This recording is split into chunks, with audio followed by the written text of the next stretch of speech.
Arif, always good to see you, my friend. Welcome back to the show.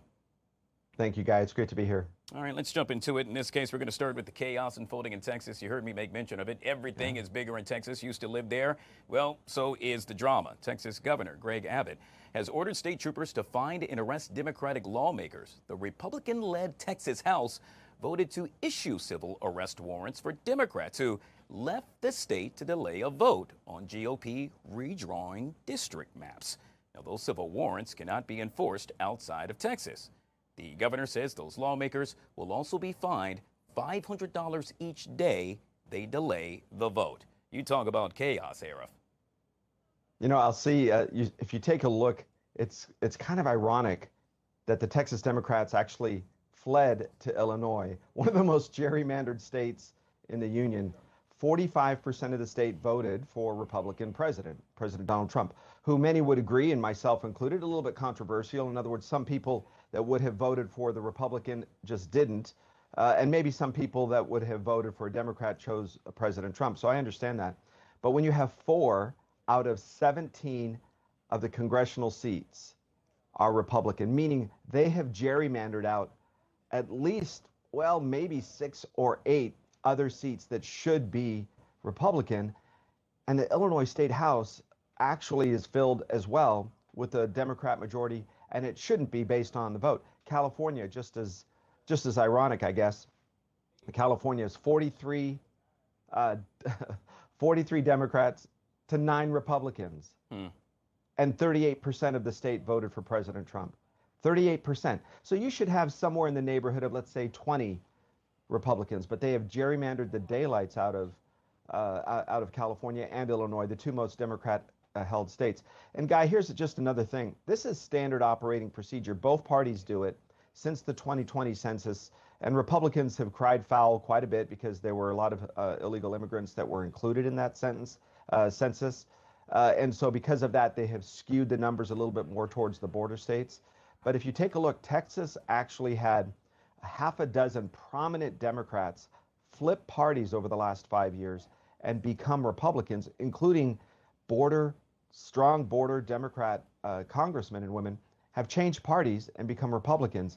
I think that scares the Democrat Party. I don't blame them, because it sees that there's a trend of Hispanic men leaving the Democrat Party, just like black men, single black men, leaving the Democrat Party and going to the Republicans, specifically President Trump's idea of border security and safety for families. So I see some changes coming. It's definitely a different time when it happens to you, and the shoe's on the other foot, it seems. Yeah, well, one thing's for sure, yet again, we'll find out the latest when the Texas House at that reconvenes in just about 1 hour and 50 minutes. Let's move on to the other big story of the day. In this case, the House Oversight and Government Reform Committee has issued subpoenas to the Department of Justice and a number of high-profile former government officials surrounding Jeffrey Epstein. Let's just be clear here, Arif. This is really just the case, the issue, the topic that won't go away. You know, you said Jeffrey, who was that again? Jeffrey what? Epstein. Oh, Epstein. I have heard this name for 20 years. Look, you're right. Look, Jeffrey Epstein is not going to go away until President Trump understands that that's what the base wants, which is really a definitive end to this controversy. I think there's a challenge, and we've spoken about this before. Jeffrey Epstein, that name will live for in infamy, and for a few reasons. One, there's prominent political folks on both sides of the aisle, whether it's Bill Gates and President Clinton, who 26 times I think he was on the plane, so he's going to be subpoenaed for sure. He's not a president anymore. And I'll tell you how you find this out. All of those men and women had a security detail. You can compel those security men and women from the Secret Service. They were on the plane with President Trump. In fact, they probably observed things. I'm not saying I have friends there that told me this, but they have probably observed things that they are not super proud of. In fact, I know 2 of them may have actually resigned because of the activities, stepped down from that particular presidential detail. So there's a lot of questions to be had. I would say there's both sides would be embarrassed greatly, whether it's billionaire financiers, whether it's going to be political operatives that have been on that plane. We know Prince Andrew from England is still trying to claw his way back into the good graces of the King Charles. I don't think that'll ever happen. I think sunlight is the best disinfectant for this disgusting behavior of pedophilia and child rape. And these men and women are allegedly a part of it. I think they need to be exposed.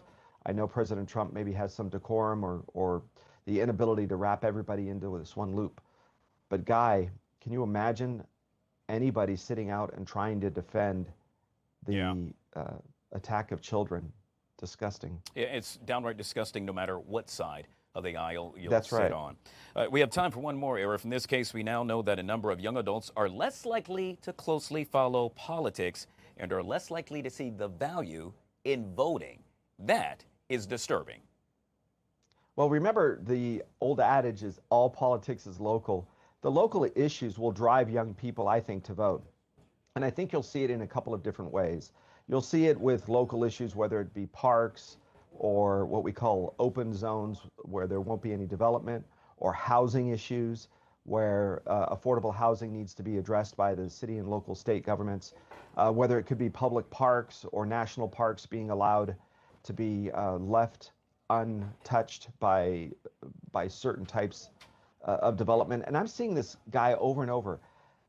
Cities and counties are giving up parts of their public lands to get public housing. I think that's an interesting approach and will certainly start the conversations going and possibly the activity of young people. Yet again, Mr. Arif Halaby, political strategist and radio host, joining us right here on the Live Zone. Truly appreciate your time, sir. Make it a great day. Thank you, Guy. Have a great week. You bet.